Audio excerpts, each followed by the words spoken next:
auspician este programa.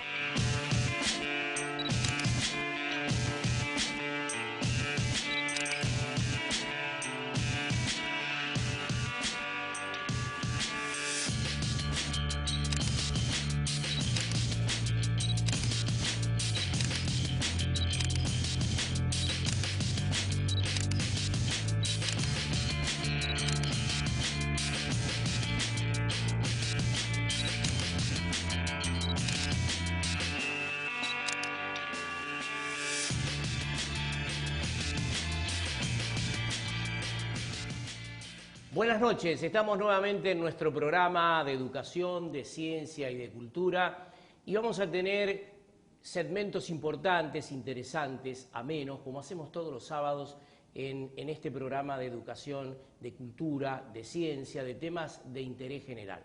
En primer lugar, días pasados se ha celebrado en la Argentina el Día Nacional de la Cultura y este es un programa específicamente que trata de no solamente de transmitir, sino también de formar conceptos, valores, principios en la cultura. Como así también se celebró días pasados el Día de los Valores Humanos, ¿no? Tan importante en esta sociedad tan compleja que nos toca transitar en nuestro querido país de la Argentina. Por eso queremos saludar especialmente a todos los valores culturales de la provincia de Santa Fe y particularmente del radio de cobertura de este Canales y de otros medios de comunicación en la cual estamos con este programa. Y fundamentalmente a todos aquellos valores culturales, muy particularmente de la ciudad y del Gran Rosario, que vienen siempre a poner su música, su canto, su presencia en este programa. Transitamos ya entonces el mismo y en el inicio del programa de esta noche de Educación, de Ciencia y de Cultura nos acompaña el director provincial, el defensor del pueblo de la provincia de Santa Fe, que es el doctor Raúl Lamberto. Doctor, gracias por estar con nosotros esta noche. No, gracias a ustedes, muchas gracias por invitarme. No, por favor. Bueno, evidentemente en los últimos años la Defensoría viene desarrollando una actividad muy importante, particularmente en un acercamiento especial con todos los vecinos y también particularmente en una descentralización de la Defensoría en toda la provincia de Santa Fe, doctor. Sí, efectivamente. Bueno, hoy la Defensoría tiene delegaciones en los 19 departamentos. Hay un total de más de 40 delegaciones en toda la provincia y creo que la Defensoría Móvil o la Oficina Móvil ha sido, uno de los temas que se conoce como buenas prácticas, porque nos ha permitido llegar a lugares, a pueblos, a territorios muy alejados. Le hablo del norte de la provincia, del sur de la provincia, de la Cuña Boscosa. Bueno, la verdad que llevamos ya 15.000 kilómetros recorriendo. Hay lugares que hemos ya en menos de un año fuimos hasta 3 y 4 veces, lo cual nos permite, decir que tenemos una defensoría presencial con contacto directo y esto ayuda porque la misma gente es la que termina difundiendo. Aparte, no solamente atendemos, sino que logramos tener cursos de asistencia a la víctima, de discapacidad, de mediación comunitaria, o sea que tratamos que sea toda una atención integral al ciudadano, acercándolo a temas y materias que normalmente no ha tenido la posibilidad de acceder, ya que en general las defensorías suelen normalmente estar en las grandes ciudades. Doctor, en los últimos tiempos se vive en una sociedad donde las relaciones humanas viven en un conflicto permanente, ¿no? La Defensoría se ha internalizado justamente en hábitos y particularmente en los centros de mediación que ustedes tienen, donde se acerca mucha gente para tratar de mediar antes de llegar, por ejemplo, a una instancia judicial. Conociendo su trayectoria y su experiencia de los últimos años, usted observa que justamente el vecino va tomando esa real conciencia de la importancia, de la significación que tiene la Defensoría.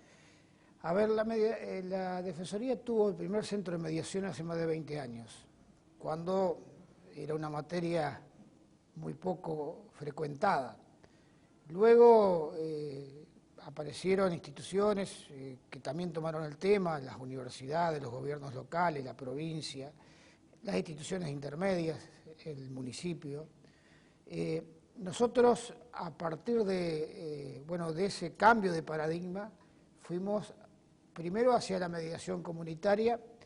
Creo que eso nos ha ayudado a transmitir las metodologías de la mediación, de la facilitación, al ciudadano común, para que la pueda aplicar ellos en su barrio, en su lugar de trabajo, en el colegio. La verdad que las experiencias son muy buenas. Hemos hecho una capacitación en el norte con 170 mediadores comunitarios, junto con el MPA, con los defensores generales, con los fiscales y jueces del norte, y participaron casi 40 municipios, lo cual hemos generado una herramienta en un lugar donde la mediación es fundamental porque es muy frecuente el conflicto interpersonal.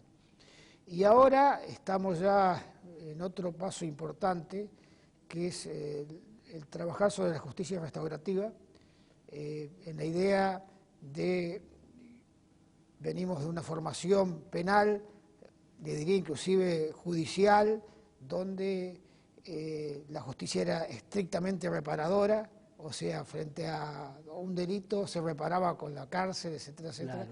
Bueno, hoy se intenta buscar alternativas que restauren el tejido social, y vamos camino al primer congreso sudamericano de justicia restaurativa, que lo vamos a hacer en la Facultad de Derecho en los últimos días del mes de agosto, con lo cual nos convertimos en una referencia, le diría, internacional sobre este tema. Vamos a tener expositores de casi 9 países y más de 17 expositores de toda América Latina, incluido el defensor del pueblo de Colombia, que es el presidente del GARRI, que es el organismo que nuclea a todas las organizaciones de derechos humanos del mundo y que tiene directa relación con la OEA y las Naciones Unidas, lo cual evidentemente nos coloca hacia una dimensión que va mucho más allá que lo que fue originalmente la mediación claro, personal entre dos personas, que la seguimos haciendo, que nos da muy buenos resultados, pero que además, por ejemplo, trabajamos mucho sobre zonas junto con otras instituciones, por ejemplo, en la zona de Grandona y Gutiérrez, junto a la municipalidad, junto al MPA, el propio Ministerio de Seguridad, en zonas muy complicadas, muy difíciles, pero que sí nos ayuda a recomponer los lazos de convivencia entre los vecinos, que creo que cuando a veces la violencia los rompe, es muy difícil restaurarlos. Es un gran tema hoy justamente la convivencia, ¿no? Así es. Y bueno, además venimos hace unos días de estar en la OIT. En la OIT nosotros presentamos un libro que es la experiencia práctica de la Defensoría del Pueblo de Santa Fe en materia de violencia y acoso laboral. La Defensoría, por una ley de Alberto Maguit del año 2005, es autoridad de aplicación en materia de violencia laboral. Luego, a través de los años y con la firma de un convenio sobre el trabajo decente, se extendió la competencia al empleo privado. Al privado, nosotros claro. Era el empleo público.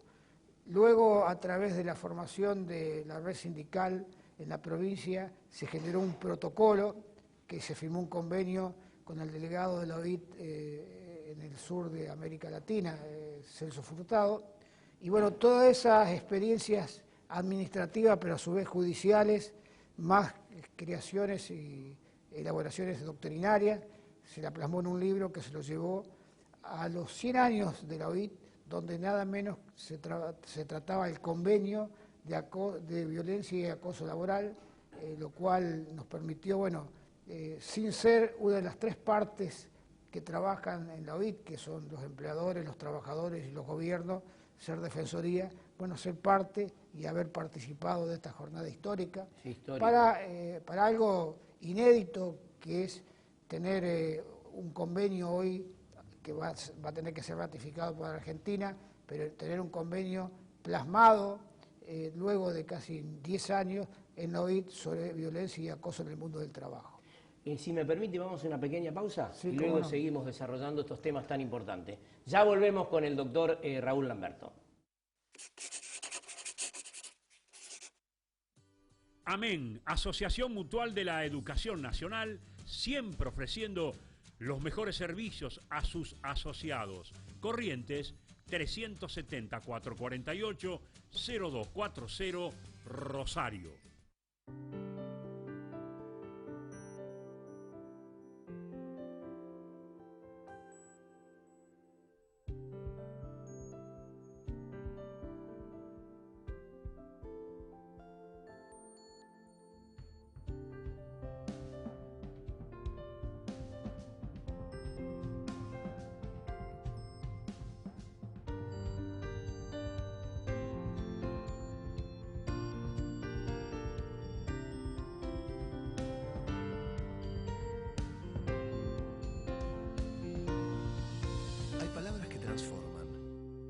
Cámara de Diputados de la provincia de Santa Fe. El diálogo transforma. Comitato Italiani all'estero, trabajando junto a la colectividad. La Municipalidad de Capitán Bermúdez y su intendente Daniel Sinali, siempre junto a la educación, la ciencia y la cultura. Consejo Municipal de Rosario, siempre cerca de la gente. AMET, Asociación del Magisterio de Enseñanza Técnica, la verdadera defensa de la educación técnica.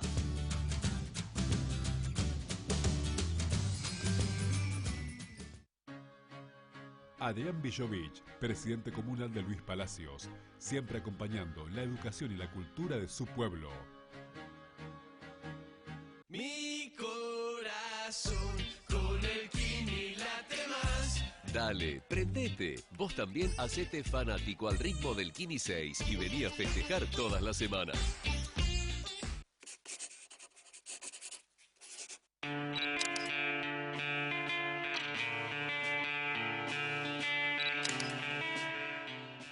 Seguimos charlando. También hay un tema muy importante en los últimos tiempos que lamentablemente crece en forma exponencial, como es la violencia de género, ¿no? Y ustedes desde la Defensoría vienen trabajando en un programa en relación a este tema, doctor. Sí, de hecho, también la Defensoría fue pionera en este tema. Hay una ley de más de 20 años que, bueno, fue una de las primeras leyes sobre violencia de género que se sancionaron en el país, en el orden provincial, y que ya en ese momento la Defensoría tuvo la posibilidad de ser una de las instituciones de defensa de la víctima que tenían cabida, o sea que esa ley dio el puntapié para que se creara el área de asistencia a la víctima y a los testigos, cuando todavía no existía el Código de Procedimiento último sancionado en 2014, y donde la víctima era la gran ausente del proceso, o sea que era la Defensoría quien daba algún tipo de asistencia jurídica, psicológica y social, a víctimas que el proceso no las contenía, porque era el Estado el que tomaba la representación y la víctima solamente tenía alguna posibilidad de hacer alguna demanda civil, pero no penal. Eso nos llevó a tener una gran experiencia. Nosotros hemos publicado 3 libros.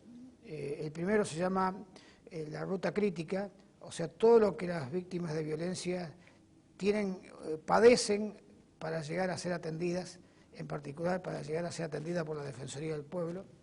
El segundo de los libros es Reescribiendo Historias, que es todo lo que la víctima padece en su convivencia, en su familia, con sus hijos, con su convivente, en el trabajo, en el barrio, porque no es fácil ser víctima. Claro. Muchas veces uno recibe un alto nivel de violencia, pero después tiene que volver a la misma casa porque no sabe dónde ir a parar. Bueno, y el tercer de los libros, que es de este año, que es una especie de cajas de herramientas, donde tratamos de dar una herramienta para que la gente en su vida cotidiana pueda también desenvolverse frente a situaciones de violencia, cómo actuar, cómo darse sus propias respuestas, independiente de luego de ser atendido en instituciones como la Defensoría del Pueblo. La verdad es que es una experiencia inédita, también que uno ha podido transmitir a otros países. La caja de herramientas es muy lindo porque es muy didáctico, es muy ameno, y bueno, nosotros tenemos casos realmente que a veces uno por profesionalidad no transmite, pero que la experiencia de la aplicación de la vivencia de la Defensoría es extremadamente importante y grande como para decir si se trabaja y si se tiene instrumentos, bueno, de formación jurídica, psicológica, social. Evidentemente hay respuestas y se dan respuestas y la gente lo valora así, ¿no? Claro. Doctor, le quiero hacer dos preguntas finales, porque son temas cotidianos esto, ¿no? Permanente, porque inclusive nos ha llegado a nuestra mesa de trabajo. Ustedes vienen trabajando fuertemente en relación a los créditos UBA, donde hay muchísima gente afectada por los incrementos en las cuotas, en lo cual dificulta justamente poder abonar mensualmente las cuotas, muy parecido al tema de los autoplanes. Y ustedes vienen haciendo todo un trabajo, y en este último caso, particularmente con las concesionarias, ¿no? Bueno, a ver, los créditos UBA estuvimos desde el primer momento. Es un tema difícil, complicado. Al principio teníamos las puertas nacionales, porque evidentemente la autoridad de aplicación es el gobierno nacional, muy cerradas. Luego tuvimos una reunión con el presidente del Banco Nación, porque el 70% de los créditos los da el Banco Nación. Salió esta propuesta que en un 10% por sobre lo que es los índices salariales había un reconocimiento de parte del Estado de esa diferencia. Evidentemente, hoy estaba mirando informaciones desde Santa Fe, esto no ha sido respuesta para los ciudadanos, bueno, porque el tema de los créditos UBA encuentran que el índice de actualización, no solamente de la cuota, sino del capital, en base al costo de vida, y el costo de vida ya está por sobre el 20% en lo que va del año, va camino al 40%, 40% que se aplica sobre un índice ya muy elevado. Exacto. Así que hay que seguir trabajando. Nosotros tratamos de convencer, de conmover si es posible, de que el crédito UBA no es un mal sistema en la medida que haya un país sin inflación, pero este es un país con inflación. Entonces, o se toman medidas para que esto no pierda credibilidad, o si no, si la gente no puede pagar, pierde credibilidad. Y es una lástima porque es un instrumento importante para acceder a la vivienda. Sí. Y lo mismo pasa con los vehículos. Los vehículos se ajustan por el dólar. ¿Por qué? Porque la cuota se modifica de acuerdo a la modificación del valor del vehículo y el vehículo se modifica de acuerdo al dólar. Entonces, bueno, cada vez que hay cimbronazo, y hoy lo estamos viviendo, automáticamente se incrementa. Empieza sí, sobre todo porque cuando aumenta el dólar, aumenta la cuota. Ahora, cuando baja la cuota, el dólar no baja la cuota. Entonces, claro, esto pasa lo mismo. Es decir, si las automotrices no entienden de que tienen que salvar este sistema, que significaba el 35% de todos los vehículos que se vendían en el país, el tema es muy serio, porque la gente, si no tiene confianza, no va a tomar compras de vehículos por planes de ahorro. No lo va a hacer, lo hará en un porcentaje menor. ¿Eso qué significa? Menos trabajo, menos funcionamiento de las automotrices y, por supuesto, un decaimiento de la producción de vehículos y del país.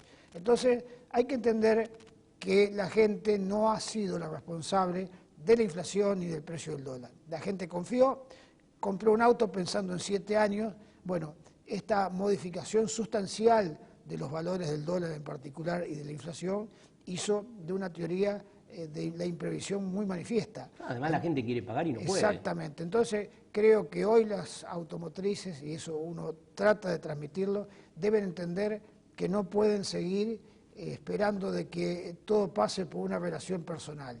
Tiene que haber una solución global que en primer lugar le posibilita a la gente que ha comprado poder seguir pagando con cuotas posibles de pagar, y en segundo lugar hacer confiable el sistema para que mucha de la gente que tiene intención de tener un vehículo 0 kilómetros lo pueda comprar, pero creyendo en el sistema y creyendo en el país. Y estas dos cosas son fundamentales.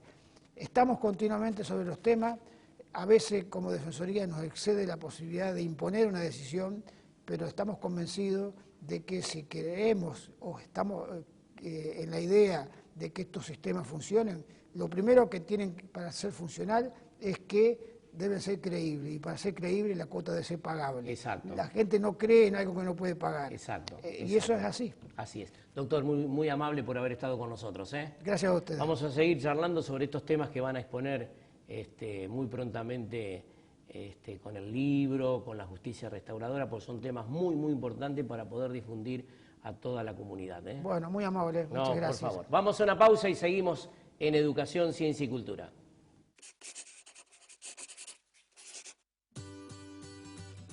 AMET, Asociación del Magisterio de Enseñanza Técnica, la verdadera defensa de la educación técnica.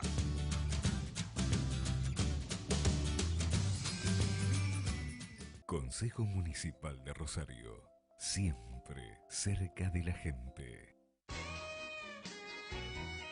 Primera clase remis, la mejor manera y el mejor precio para viajar. 454-5454. Primera clase remis.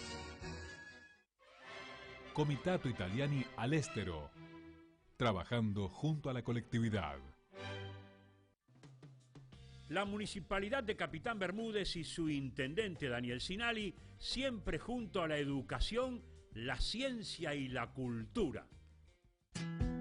Distribuidora La María, gran variedad de mercadería para tu negocio, elaboración propia de productos lácteos, especialidad en quesos, precios muy competitivos.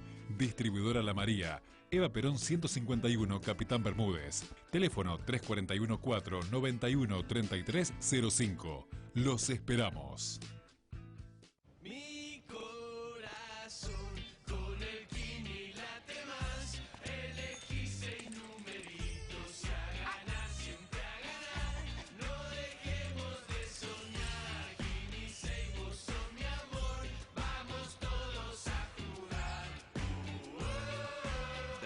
Prendete, vos también hacete fanático al ritmo del Kini 6 y vení a festejar todas las semanas.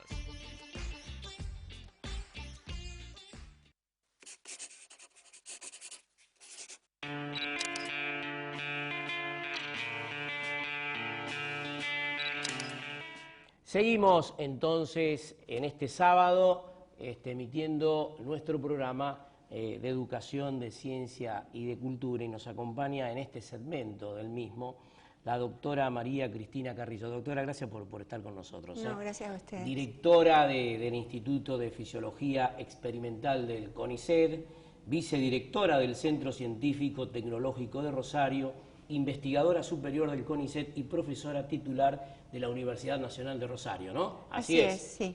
Bueno, en primer lugar, doctora, en estos últimos tiempos se ha puesto como eje el tema en debate de la ciencia y de la tecnología, ¿no?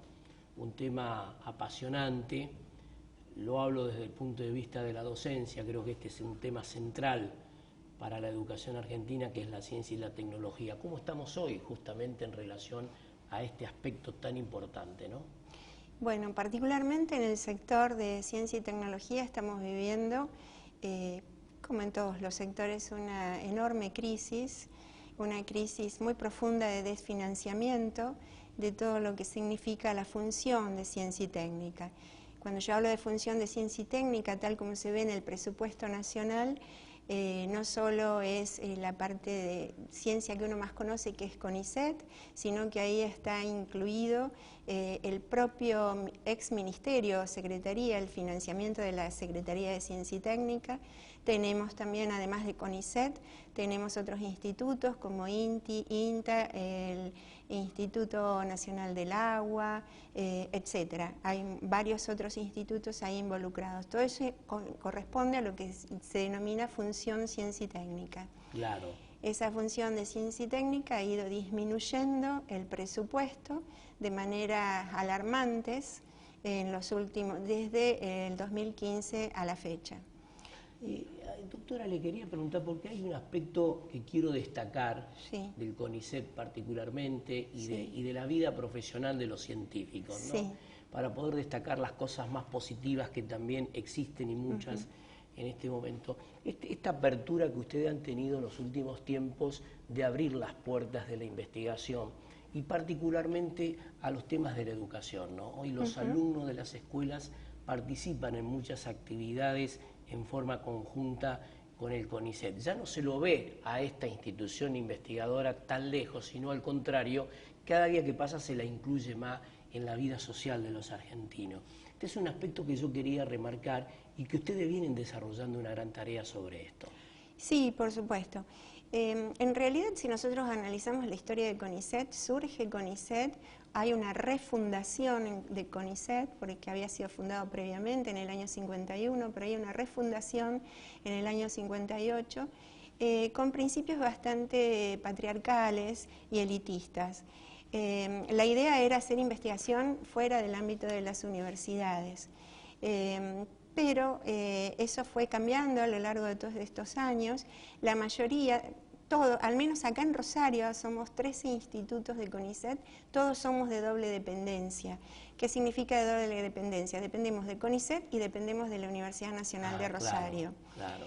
Esa línea estrecha que existe entre CONICET y universidad es fundamental. La materia prima por medio de la cual se nutre CONICET es a nivel de las universidades, es a nivel de los estudiantes de las universidades que eligen la carrera científica y eligen hacer una beca para luego doctorarse en una disciplina particular. Y vamos a las escuelas, estamos yendo a las escuelas secundarias para iniciar en los alumnos una vocación científica. Esto se viene haciendo en los últimos 10 años, más o menos. Teníamos más elementos antes, ahora es más dificultoso hacer ese tipo de trasvasamiento de conocimiento hacia la universidad, pero en la medida de lo posible lo estamos tratando de hacer. Incluso hay pasantías de alumnos secundarios que piden hacer pasantías en determinadas carreras o en determinados institutos de investigación. Doctora, por ejemplo, ¿cuáles son los aspectos más importantes de la investigación en el rubro, en la línea de acción de ustedes en el trabajo hoy investigativo? En cuanto a cómo... Bueno, nosotros podemos pensar esto de la investigación como una serie de anillos. El anillo primario sería la investigación, el conocimiento, la generación de conocimiento básico que se hace a nivel de los laboratorios de CONICET y de las universidades nacionales. Luego tenemos un segundo anillo más abarcativo, en donde ese conocimiento básico se puede transferir a instituciones tales como el INTI, el INTA, en donde toman los conocimientos básicos y hacen aplicaciones tecnológicas apropiadas. Y luego tendríamos un tercer anillo, un tercer cordón, en donde ahí están las empresas de base tecnológica, como por ejemplo, ejemplos significativos pueden ser, para que la gente más haya escuchado, el INVAP, el ARSAT, y también las pymes. Porque hubo un gran acercamiento en los últimos tiempos. Hubo un gran acercamiento pymes, ¿no? a las pymes, porque las pymes pueden desarrollar determinados elementos a partir de esos conocimientos básicos que se originaron primero en los laboratorios de CONICET, luego pasaron a través de otras instituciones para el desarrollo tecnológico y finalmente pueden ser aplicadas en estas empresas. Pero para ello se necesita que haya una voluntad política del Estado como inversor estratégico, porque es el Estado el que tiene que invertir estratégicamente en estas empresas como para que luego se puedan generar puestos de trabajo de calidad. Con un cambio tecnológico que con existe, un cambio tecnológico impresionante. Y en cuanto a la tecnología, si uno se queda, es lo que yo digo, si uno pierde el tren, lo pierde. Nosotros en este momento estamos desperdiciando mucha capacidad humana de gente que realmente está muy bien formada y está buscando otros horizontes porque no los encuentra acá. Gente que se ha repatriado y que ahora está viendo qué posibilidad tiene de seguir o de volverse a ir. Y hay mucha capacidad ociosa porque muchos planes, muchos proyectos, de estos proyectos de desarrollo tecnológico que han cesado. Un ejemplo típico es el ARSAT, que cesó de producirse el ARSAT y estamos alquilando un satélite extranjero, creo que a 7 millones de euros. Claro. Y cuando nosotros podríamos tener la capacidad, la tuvimos, porque de hecho lo hicimos, hemos podido hacer un desarrollo tecnológico de esa naturaleza. Y conociendo su experiencia y su trayectoria, particularmente en esta actividad científica, ¿cuál es el hecho de los últimos tiempos de mayor significación en la cual usted puede ponderar? Desde el punto de vista científico. Desde el punto de vista científico, sí. Positivo, usted me pregunta. Yo creo que lo positivo fue que, como usted me dijo al principio, se empezó a conocer la actividad del investigador. Ya no éramos esas personas extrañas encerradas en el laboratorio y que quién sabe lo que hacíamos. Eso fue fundamental, porque la política de ciencia y técnica fue una política de Estado. Y al ser política de Estado, la gente recibe esos beneficios. Entonces, eso creo que fue lo más positivo que se vivió. Y también el hecho de que ahora no exista eso también permitió que muchos investigadores saliéramos de nuestros laboratorios y empezáramos a hacer acciones concretas para recuperar lo perdido y para mejorarlo. ¿Y esas acciones concretas cuáles serían particularmente? Hay muchos científicos que se han reunido en distintas asociaciones. En forma personal yo participo de una mesa coordinadora de directores de institutos a nivel del país. Hicimos una mesa, primero éramos 10, ahora somos 16 investigadores directores de institutos, que hemos hecho una serie de acciones, hemos hecho una especie de cordobazo, donde más de 250 directores de institutos pudieron ir a Córdoba para gritar, para pedir que sin ciencia no hay soberanía. También hemos hecho circular una carta a nivel mundial para que nos apoye la comunidad científica internacional. Tenemos el apoyo de 23 premios Nobel que firmaron la nota. Ahora el 7 de agosto se va a hacer un cabildo abierto en Buenos Aires y en distintas ciudades del país, también para pedir soluciones para todo esto, soluciones inmediatas. Y por otro lado hay un grupo de científicos que se han federalizado, que son los científicos autoconvocados a nivel federal, están formando una federación. Los becarios, por su lado, están también accionando de alguna manera. Y el gremio, acá en Rosario, ATE, también está bastante activo en cuanto... En relación a ese tema. Sí, en relación a ese tema. Doctora, en el final, si algo más quiere aportar para nuestro programa, le escuchamos con atención, sintéticamente. No, yo vengo de las ciencias básicas, yo soy bióloga, bioquímica y trabajo con animales de experimentación, etcétera.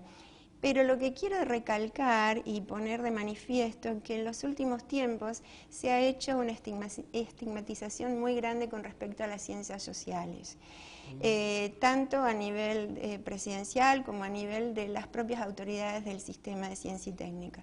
Y a mí eso me parece terrible, porque es a partir del gran laboratorio de las ciencias sociales donde van a salir las políticas fundamentales, como la despenalización, por ejemplo, del aborto, como las políticas de derechos humanos, las políticas de derechos económicos, las políticas de los derechos de las minorías. Hay muchísima gente en las ciencias sociales que está trabajando mucho y muy bien, y que forma una masa crítica fundamental. Una vez está dentro del laboratorio y no se da mucho cuenta de lo que está pasando alrededor, pero aquel que sabe, que tiene la sensibilidad social, que estudia, que es sociólogo, que analiza, nos puede a nosotros abrir la cabeza, y eso es fundamental.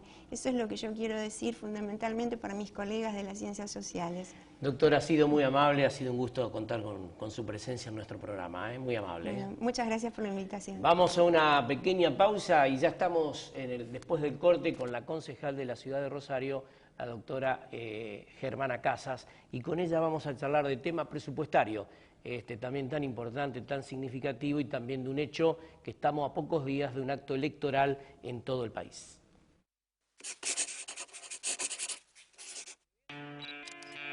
Todos los lunes por AM Libertad en 1090, desde las 13 a las 14, estamos brindando educación, ciencia y cultura y temas de interés general.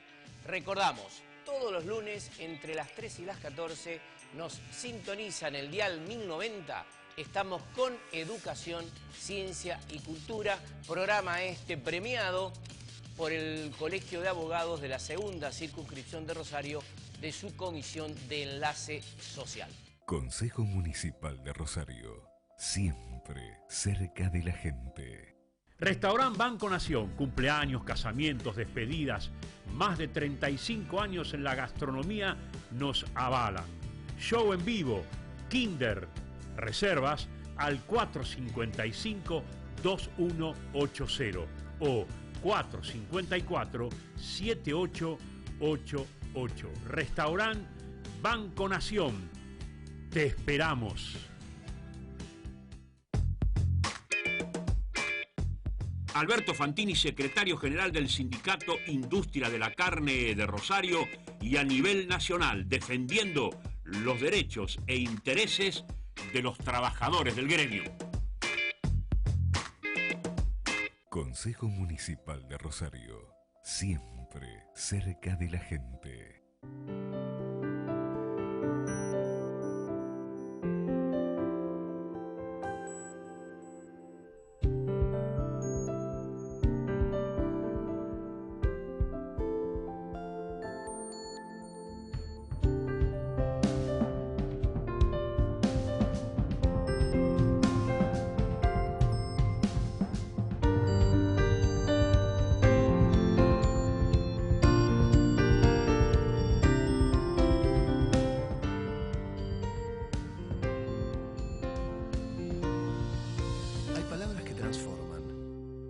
Cámara de Diputados de la provincia de Santa Fe. El diálogo transforma. Mi corazón con el Kini late más. Elegí 6 numeritos y a ganar, siempre a ganar. No dejemos de soñar. Kini 6, vos sos mi amor. Vamos todos a jugar. Dale, prendete. Vos también hacete fanático al ritmo del Kini 6 y vení a festejar todas las semanas.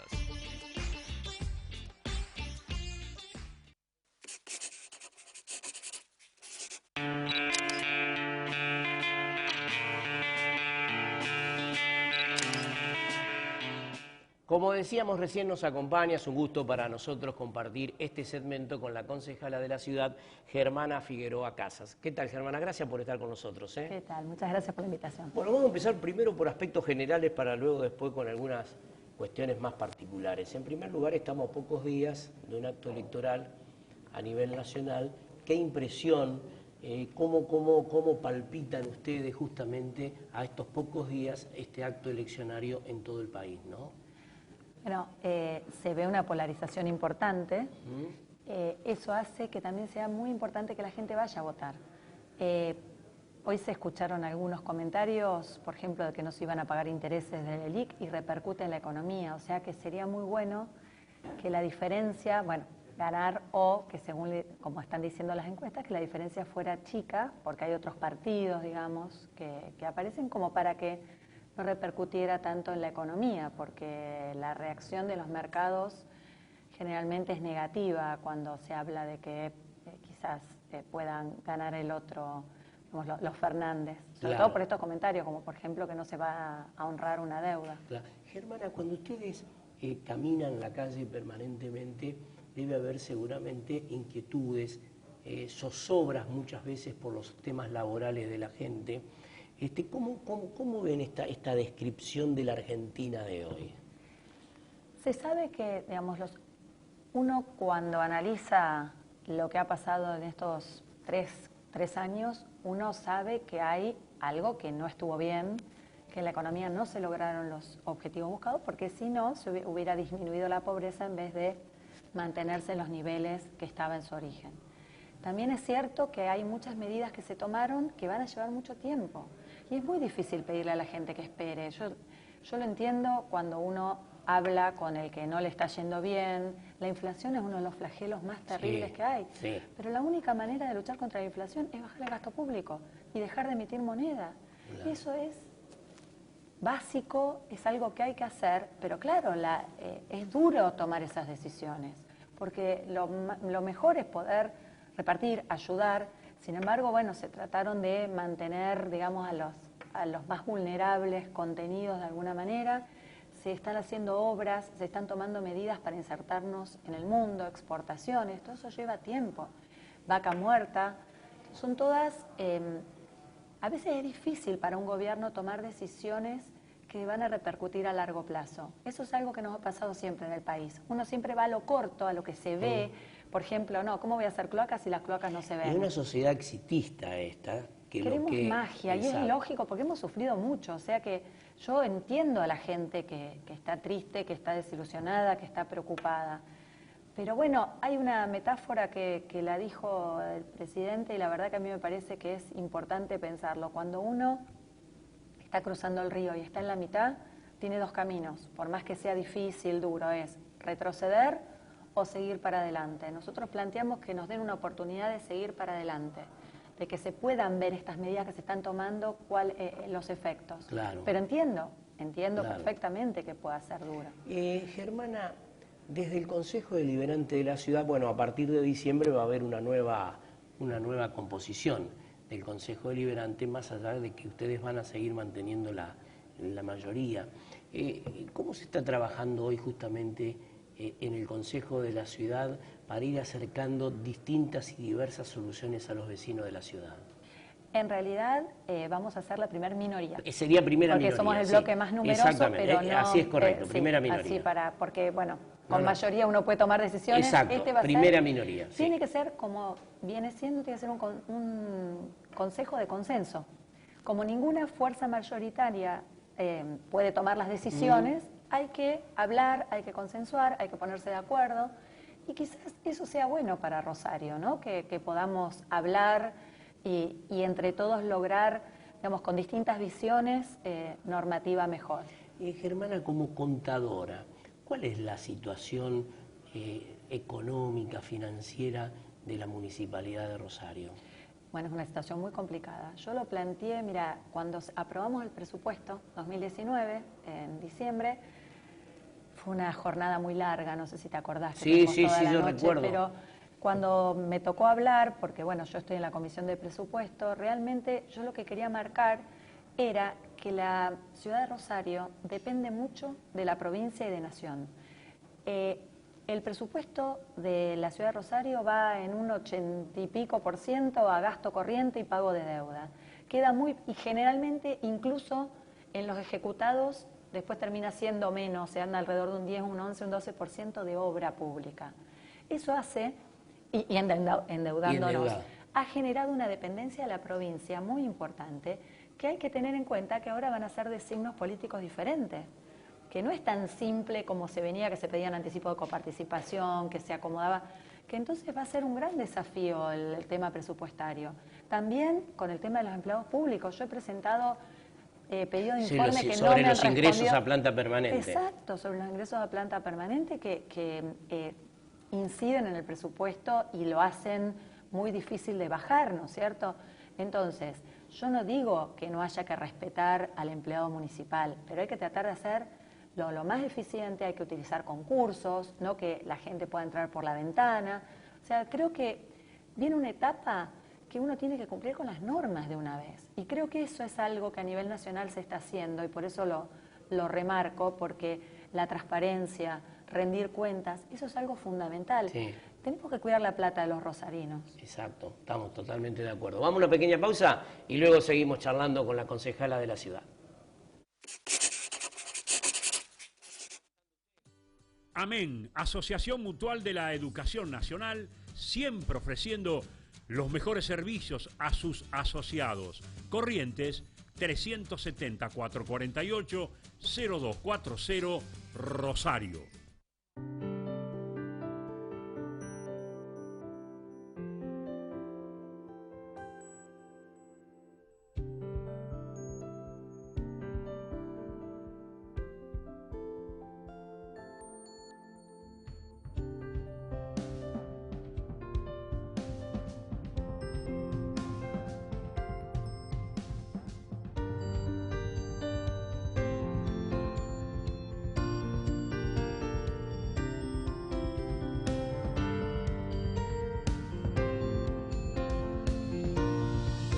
Hay palabras que transforman. Cámara de Diputados de la provincia de Santa Fe.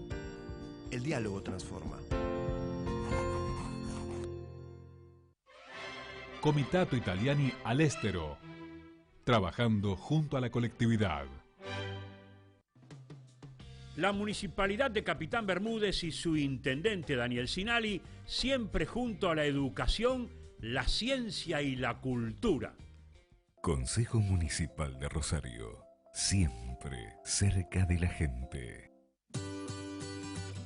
AMET, Asociación del Magisterio de Enseñanza Técnica, la verdadera defensa de la educación técnica.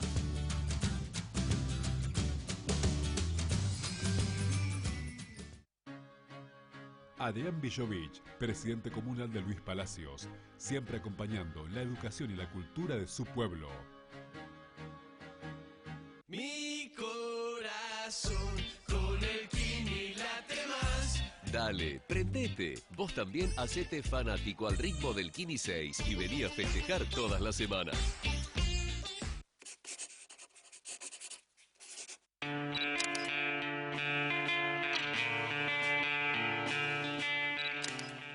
Seguimos charlando. Germana, hay un tema que me parece también importante para poderlo exaltar en esta conversación. En ese proyecto que vos trabajaste para pymes, orientado justamente a pequeñas y medianas empresas para el tema fiscal, tributario fiscal. ¿En qué consistía particularmente este proyecto?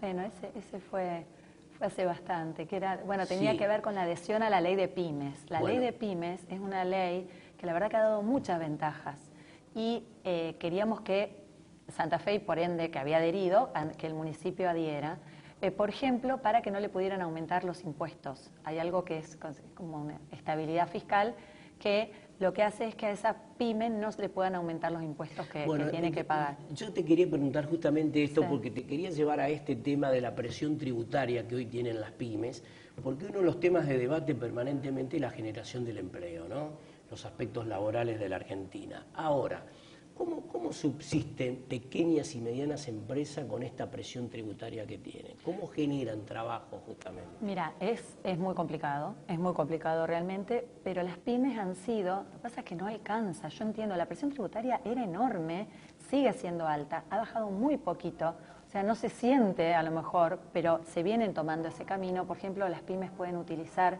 como pago cuenta de impuesto a las ganancias el impuesto débitos, que antes era una carga, ahora se puede tomar como pago a cuenta. Ganancia mínima presunta no pagan más, que era otro impuesto que castigaba al que le iba mal, porque el que le iba bien usaba el impuesto a las ganancias como pago a cuenta de mínima presunta. Sí.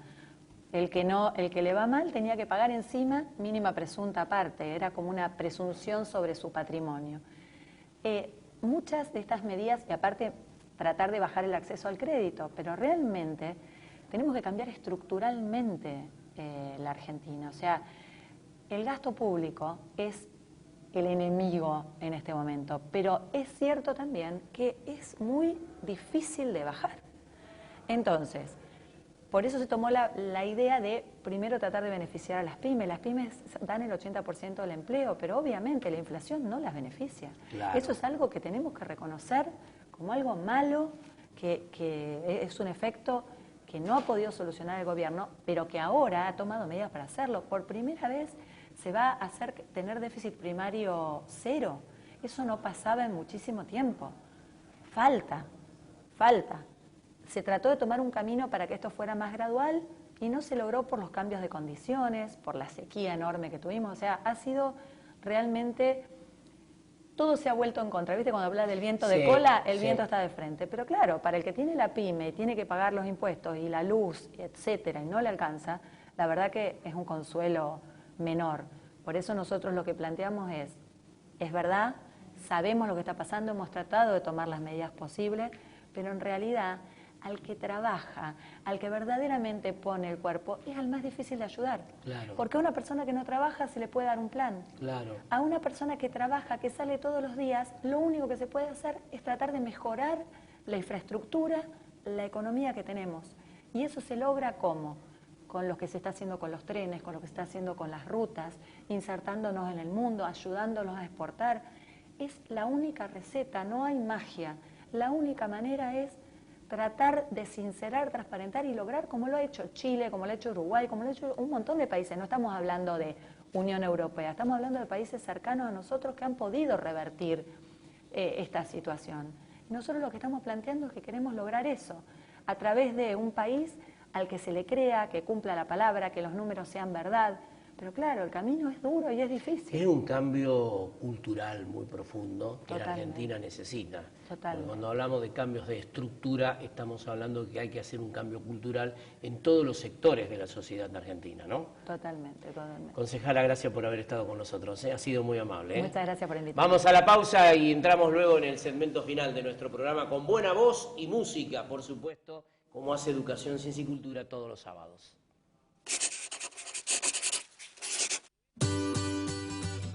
AMET, Asociación del Magisterio de Enseñanza Técnica, la verdadera defensa de la educación técnica.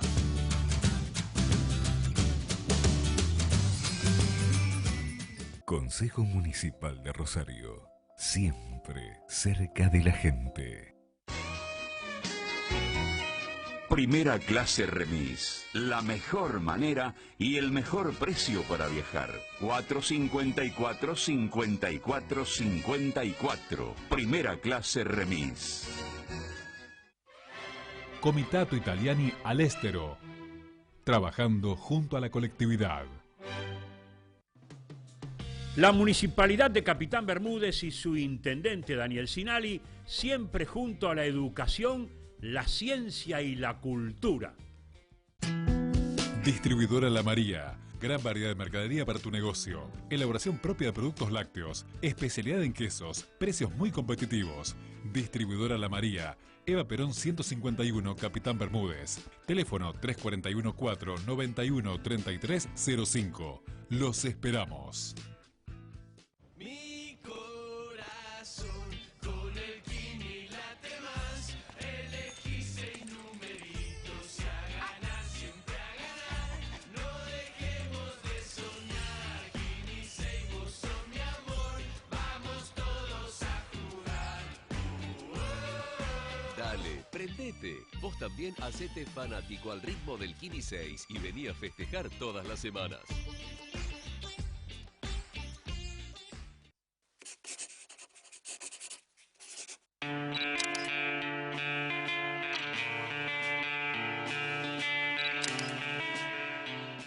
En el final nos acompañan Sergio y Claudia, agradeciendo por supuesto su visita al programa, felicitándolo porque han sido galardonados días pasados en Buenos Aires, estuvieron actuando en Café Tortoni. La verdad que es una satisfacción para ellos realmente y una alegría fundamentalmente en este crecimiento profesional. Y nosotros tenemos este placer que después de esos premios que han obtenido y de esa actuación importante en Buenos Aires, cierren nuestro programa esta noche, la voz de Sergio y de Claudia, en el cual ya los escuchamos en nuestro programa.